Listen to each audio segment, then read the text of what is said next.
Kembali Anda ikuti Smart Happiness bersama Arfan Pradiansyah. Anda masih bersama dengan kami, Smart Listeners, dalam program Smart Happiness di pagi hari ini. Saya mengundang Anda dimanapun Anda berada di pagi hari ini. Boleh bergabung di 0812111299 atau YouTube channel Radio Smart FM. Mungkin menjawab begitu ya pertanyaan saya sebelumnya kepada Anda, Smart Listeners. Apa sih yang Anda syukuri di pagi hari ini? Anda merasa sebenarnya tujuan hidup saya dan juga tujuan dari saya diciptakan di dunia ini tuh apa sih? Mungkin boleh bergabung bersama dengan kami ya untuk sharing di 0812111299 dan YouTube channel kami Radio Smart FM. Kami masih bersama dengan Motivator Nasional Leadership and Happiness Pak Arfan Pradiansyah membahas sebuah topik yang dalam banget ini, Smart Listeners. Sent by God, dikirimkan oleh Tuhan. Kita dikirimkan oleh Tuhan ke dunia untuk apa tujuannya? Tujuannya tentu berbeda-beda ya Pak Arfan. Nah, gimana caranya kita bisa tahu nih sebenarnya tujuan kita tuh apa? Silakan Pak Arfan.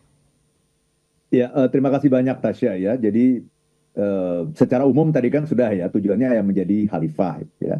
Tujuannya adalah untuk mengabdi kepada Tuhan, ya, beribadah kepada Tuhan gitu ya. Itu kan general, generik gitu ya. Ya sama aja kalau kenapa menteri-menteri itu dikirim ya, ditugaskan oleh presiden karena mereka diminta untuk menjadi manfaat. Untuk menjadi orang yang bermanfaat bagi Indonesia. Itu kan umum namanya kan? Karena mereka diminta untuk memaksimalkan talenta, kompetensi, kecakapan yang mereka miliki. Itu kan umum gitu. Itu berlaku bagi semua orang gitu. Nah kita kan maunya yang khusus, yang tupoksinya itu. Misalnya saya ditugaskan menjadi Menteri Luar Negeri. Kenapa? Pasti ada background-nya kan? Gitu. Ada alasannya. Saya ditugaskan menjadi Menteri Dalam Negeri. Kenapa? Saya ditugaskan menjadi Menteri Keuangan. Kenapa? Kan pasti ada sebuah alasan. Nah, kalau menteri-menteri itu kan bisa nanya sama presiden kan. Alasannya apa Pak? Misalnya Bu Sri Mulyani misalnya. Pak, kok saya diminta lagi nih untuk menjadi Menteri Keuangan di pos yang sama. Alasannya apa Pak? Gitu. Ya, Pak Erick Thohir juga misalnya kan ada lagi di pos yang sama di BUMN, Menteri BUMN. Kenapa Pak? Saya ditaruh lagi di BUMN. Kenapa? Dia kan bisa tanya langsung gitu ya. Itu namanya sesama manusia karena kita berada di frekuensi yang sama, di alam yang sama. Kita bisa nanya langsung. Nah, persoalannya kita dan Tuhan itu berada di alam yang berbeda gitu. Yeah. Frekuensinya berbeda, nggak mungkin kita bertanya secara langsung. Nah, mungkin ada juga orang-orang tertentu yang diberikan privilege oleh Tuhan untuk bisa nanya langsung. Ya itulah yang namanya nabi dan rasul, kan begitu. Kan yang namanya rasul itu memang sudah ditugaskan oleh Tuhan, nih kamu, saya tugaskan, saya kasih kitab sucinya ini, kan begitu. Mungkin ada dialog langsung, saya juga nggak tahu kan begitu ya. Tapi itu adalah orang-orang yang punya privilege tertentu gitu. Nah, kita sebagai manusia biasa tentu tidak punya privilege itu. Tetapi bahwa Tuhan tidak langsung ngomong sama kita, aku tugaskan Arfan Pradiansyah kamu jadi motivator happiness gitu. Nggak ngomong langsung sama kita, ya. Bukan berarti Tuhan tidak berbicara. Karena Tuhan yang Maha Kuasa itu punya banyak cara untuk berbicara kepada kita. Punya banyak alat, punya banyak sarana dan prasarana untuk berbicara pada kita. Apa alat, sarana, prasarana, infrastruktur yang dimiliki oleh Tuhan untuk bisa berbicara pada kita? Nomor satu adalah kitab suci. Ya, nomor satu adalah kitab suci. Itu kalau orang Islam tuh bilang namanya ayat kauliyah katanya. Apa itu ayat kauliyah? Ayat kauliyah adalah firman Tuhan yang ada dalam kitab suci. Ya, silakan dicari di kitab suci Anda masing-masing gitu ya. Ada Al-Quran, ada Bible, dan sebagainya. Silakan cari di kitab sucimu masing-masing. Itu namanya ayat kauliyah. Firman Tuhan ada dalam kitab suci. Tapi firman Tuhan yang ada dalam kitab suci itu firman Tuhan yang sifatnya lebih generik kan. Ya, aku kirimkan manusia ke dunia ini untuk menjadi khalifah di muka bumi, untuk beribadah kepadaku, menyembahku. Itu generik. Nah, yang lebih spesialis, yang lebih spesifik, itu namanya ayat kauniyah. Ayat kauniyah itu adalah ayat-ayat Tuhan, firman Tuhan yang ada di alam semesta ini. Nah, kita harus tahu alam semesta itu apa. Alam semesta itu ada yang namanya makrokosmos, ada yang namanya mikrokosmos. Kosmos adalah alam semesta yang kita lihat ini, bumi, langit, dan segala isinya, planet, galaksi-galaksi, tata surya. Itu semua namanya makrokosmos. Ada banyak sekali ayat-ayat Tuhan gitu. Tuhan berbicara melalui penciptaan yang luar biasa dahsyat ini. Mhm. Tetapi jangan lupa, salah satu penciptaan Tuhan yang terpenting, ayat-ayat Tuhan yang terpenting itu adalah apa yang ada dalam diri kita. Itu namanya mikrokosmos. Nah, mari kita baca ini. Jadi ini ayat Tuhan semua sebetulnya, cuma kita nggak tahu maksudnya apa. Makanya kita harus belajar. Ya, dan para filsuf sejak zaman Yunani dulu di Athena itu selalu mengatakan apa? Kenali dirimu, kenali dirimu. Nabi Muhammad menambahkan, siapa yang mengenali dirinya akan mengenali Tuhannya, kata Nabi Muhammad. Jadi intinya dari itu, kenali dirimu. Terus pertanyaan berikutnya, yang harus dikenali dari diri kita apa? Yaitu tanda-tanda itu. Tanda-tanda bahwa kamu itu dikirim Tuhan ke dunia ini maksudnya apa? Nah, Tuhan kemudian memberikan tanda-tanda itu pada diri kita. Itulah yang kita sebut dengan bakat. Kita punya bakat masing-masing yang beda-beda gitu. Ada orang yang bakatnya ngomong kayak saya begini. Ya, bakatnya misalnya memandu talk show kayak Tasya dan banyak rekan-rekan kita di Smart FM ya, para host itu.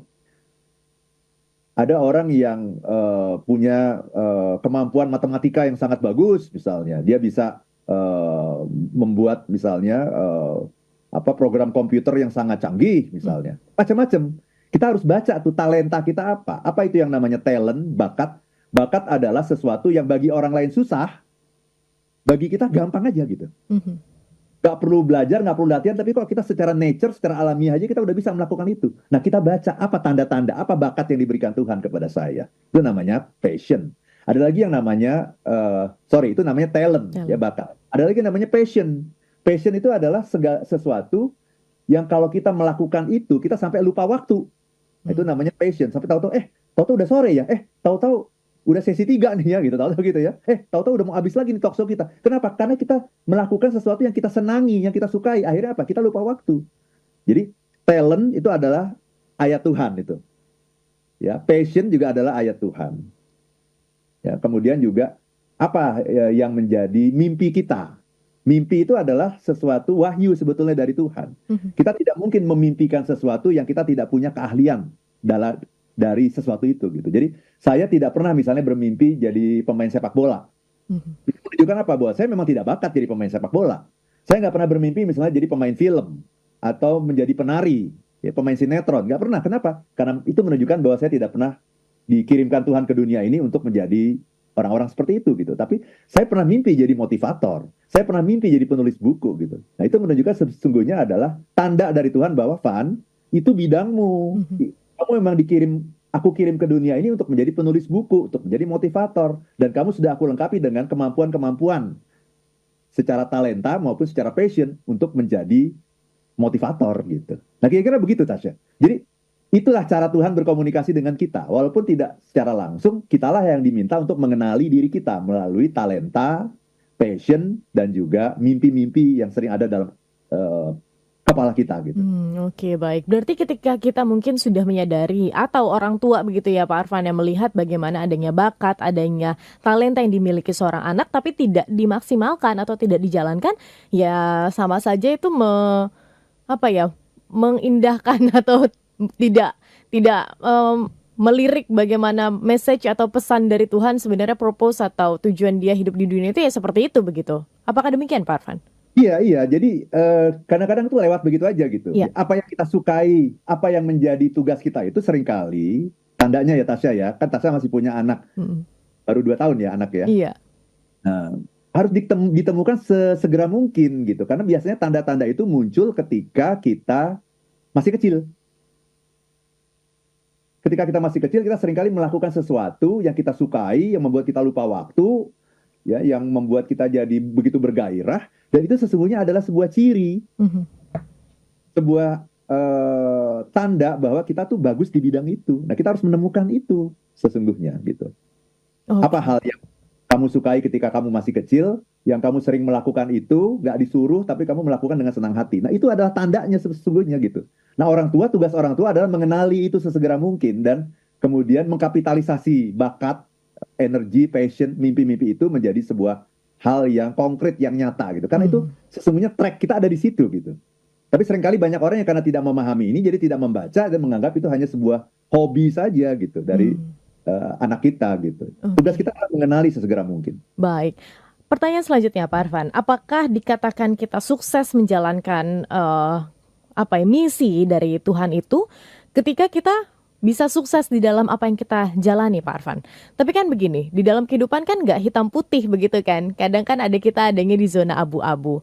Ketika kita mungkin menjalani itu, tapi kok nggak works begitu. Padahal ini sesuatu yang kita suka dan merasa ini adalah suratan takdir begitu. Tapi kok nggak lancar juga nih. Ini gimana posisinya Pak Arfan?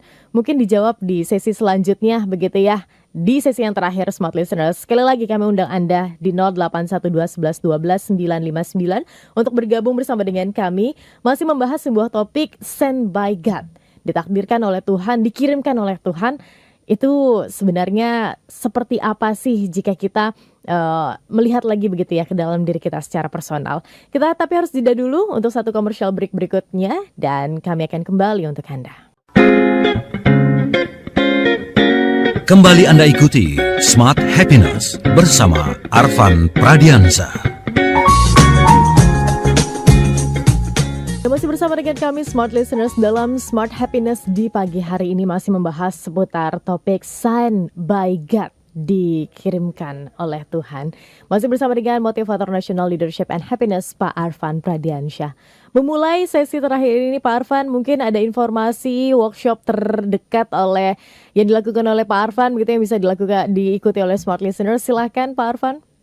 Ya, terima kasih banyak Tasya ya. Jadi banyak orang yang menyangka gitu bahwa kunci kesuksesan kita dalam pekerjaan itu hanyalah kalau kita mencapai target. Ya.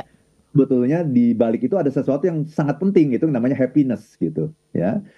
Jadi tanpa happiness orang itu tidak punya makna dalam hidupnya gitu ya. Karena itu kalau Anda ingin menciptakan lingkungan kerja yang happy, ya happiness at work, ya jangan ragu-ragu ya. Anda cukup undang saya aja. Ya, langsung datang ke perusahaan Anda, kita bikin acara nanti 2 atau 3 jam, acaranya juga singkat saja, nggak usah panjang-panjang, ya karena waktu juga nggak banyak, mungkin 2-3 jam, dan kita akan bikin sebuah dialog yang sangat inspiratif gitu, ya metodenya dialog, ngobrol, jadi bukan saya ngasih ceramah gitu kepada sejumlah orang, bukan, tapi kita ngobrol. Saya akan memancing teman-teman dengan berbagai pertanyaan-pertanyaan yang provokatif, gitu ya, sehingga nanti ujungnya kita menemukan sendiri gimana nih cara menciptakan happiness at work di kantor kita masing-masing gitu ya. Jadi langsung saja teman-teman bisa mengundang saya dengan menghubungi nomor telepon ILM di 0812 12345 949 0812 12345 949. Dan saya akan datang nanti ke tempat Anda ya, akan ngobrol langsung dengan petinggi-petinggi di perusahaan ya, supaya semua orang itu care sama yang namanya happiness, sama yang namanya well-being. Nah itu, jadi kalau semua orang udah bekerja dengan happy, nanti kinerja akan meningkat 56%, lebih tinggi daripada sebelumnya. Nah, 56%, luar biasa. Dan ini perlu ya Pak Arfan, top to the bottom. Sangat perlu. Ya. Top to the bottom, jadi para manajer, para leader, Anda harus tahu bagaimana caranya untuk menciptakan kebahagiaan di tempat kerja Anda, terutama untuk para karyawan Anda. Karena kalau misalnya naik produktivitasnya, tentu juga akan sangat berdampak pada perusahaan begitu ya. Oke, Pak Arfan mungkin boleh dijawab begitu ya pertanyaan dari saya di sesi sebelumnya. Karena ketika kita menjalani kehidupan begitu, ada di zona abu-abu, ketika kita suka banget, this is my passion, this is what I want. Tapi ternyata ketika dijalani gak bisa sesukses yang kita harapkan begitu. Dan akhirnya harus kembali lagi di jalan yang konvensional begitu. Ini seperti apa Pak Arfan? Apakah indikasinya ketika kita sukses di bidang yang kita geluti, itu tandanya kita sukses dalam menjalankan misi dari Tuhan? Salah satunya ya, tapi bukan satu-satunya ya. Indikator yang paling penting, yang paling relevan, paling signifikan itu adalah kepuasan batin. I see. Bukan sekedar sukses. Banyak sekali orang yang mencapai kesuksesan tapi tidak mencapai kepuasan batin gitu. Nah, kepuasan batin itu baru akan dicapai ketika kita menyadari bahwa kita sudah sepenuhnya menjalankan misi Tuhan itu. Sudah sepenuhnya kita jalankan, sudah dengan sebaik-baiknya, sudah dengan all out-nya gitu. Sehingga kalau saya membayangkan ya, saya dulu juga belum menemukan, saya dikirim Tuhan ke dunia ini untuk jadi apa ya gitu. Tapi saya sudah menemukan tanda-tandanya waktu saya kecil sebetulnya. Jadi waktu saya kecil itu saya punya kamar ya, kamar saya juga tidak besar gitu ya, ada tempat tidur dan sebagainya. Tapi yang menarik di kamar itu saya taruh ini Tasya ya, satu meja kecil, satu kursi kecil, Mhm. kursi kecil, meja kecil. Kemudian ada papan tulis. Dulu papan tulisnya tuh masih papan tulis yang kapur gitu ya, jadi banyak abunya gitu ya. Kalau dihapus tuh turun banyak abu. Nah, saya di situ ngapain? Di situ saya ngajar, saya jadi guru. Pertanyaan berikutnya, muridnya siapa? Muridnya salah satu adik saya tuh jadi muridnya deh, di situ. Dan dia belajar macam-macam, matematika, bahasa Indonesia, bahasa Inggris, macam-macam dia belajar. Dan dia happy di situ, karena menurut dia saya bisa menjelaskan sesuatu yang sulit itu dengan cara yang sederhana gitu, dengan cara yang simple. Dia belajar di situ. Dan yang menarik ketika dia masuk ke ruang kelas itu, ruang kelas dalam tanda petik itu, dia tidak memanggil saya dengan Kak Arfan gitu.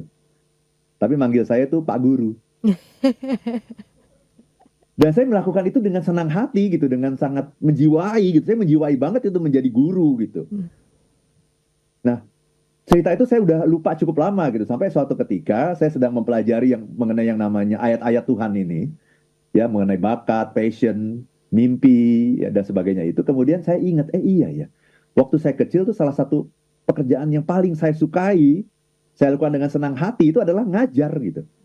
Dan sekarang apa yang saya lakukan sekarang ini? Kan sama kurang lebih kan, cuman materinya berbeda, apa namanya, audiensnya juga berbeda. Audiens saya adalah para pemimpin perusahaan, ya, para karyawan, ya, para leader dimanapun berada, kan begitu. Tapi kan kurang lebih yang saya lakukan kan sama dengan itu. Jadi saya sudah menemukan di situ gitu. Nah, saya melakukan kemudian ya tentu saja apakah kita bisa sukses dengan hanya itu? Nggak bisa. Kita harus sukses itu adalah sebuah perjalanan. Karena itu untuk bisa sukses ya saya harus mempelajari dong konteks klien saya seperti apa. Mhm. Saya bicara di banyak BUMN, beda dengan kalau saya bicara di swasta.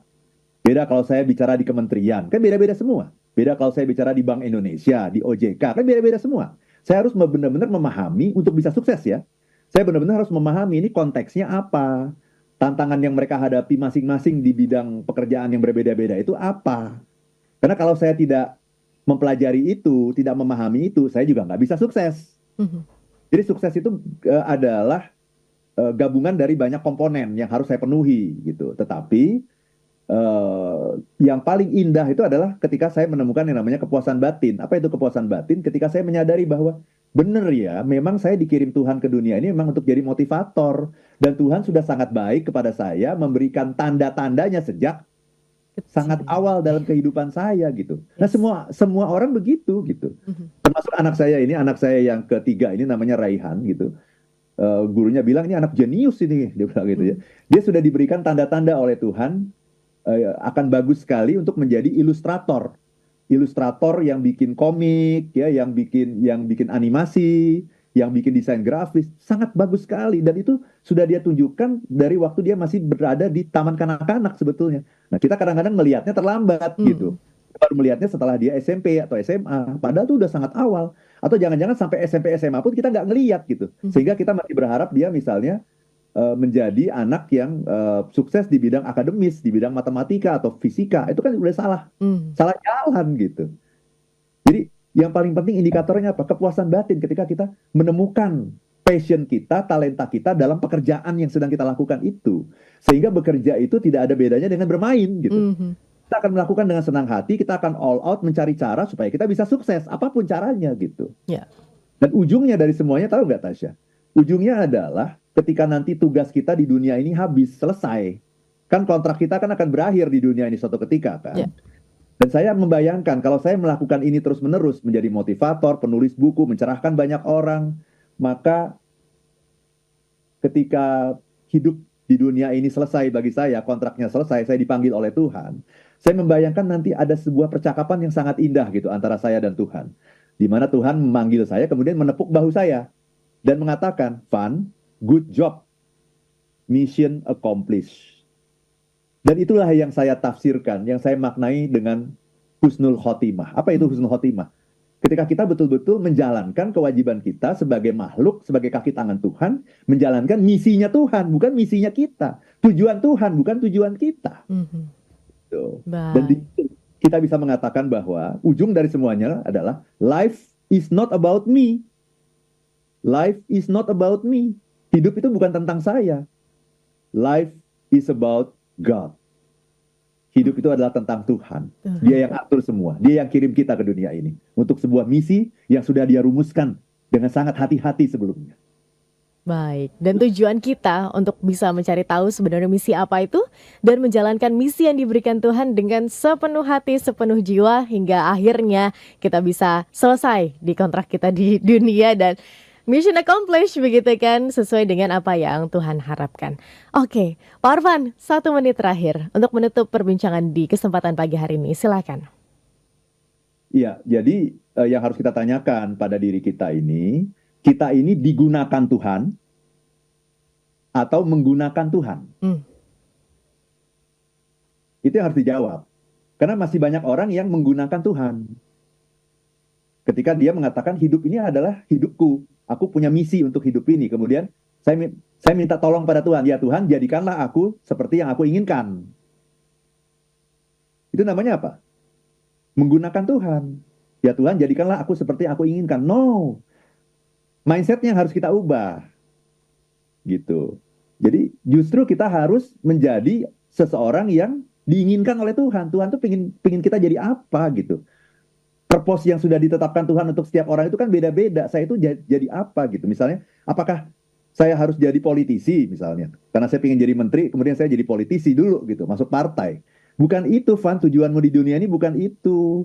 Ada orang-orang tertentu yang sudah aku tugaskan menjadi politisi. Bukan kamu, Van. Kamu tidak akan bermanfaat kalau kamu jadi politisi. Kamu akan bermanfaat kalau kamu sampai mati jadi motivator. Nah, saya sudah menemukan itu gitu. Sehingga ketika kita sudah menemukan itu, maka kita sudah mengatakan pada diri kita, aku adalah kaki tangan Tuhan. Aku adalah agen-agen Tuhan.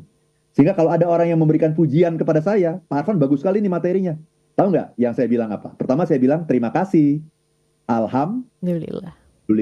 Terima kasih untuk menghargai orang itu bahwa dia sudah memberikan pujian kepada saya. Kemudian alhamdulillah untuk mengatakan bahwa bukan saya sebetulnya yang berhak mendapatkan pujian. Tapi hanya Tuhan, hanya Allah yang berhak mendapatkan pujian. Makanya alhamdulillah. Gitu. Kenapa? Karena saya ini, yang saya omongin ini nggak ada apa-apanya. Ini hanya menyampaikan apa yang Tuhan titipkan kepada saya. Saya hanyalah media Tuhan, kaki tangan Tuhan, agen-agen Tuhan. Saya menyediakan diri saya untuk digunakan oleh Tuhan. Bukan menggunakan Tuhan. Baik, terima kasih Pak Arfan dan terima kasih juga smart listeners yang sudah bergabung di pagi hari ini. Kita harus tutup ya Pak Arfan, Smart Happiness di pagi hari ini.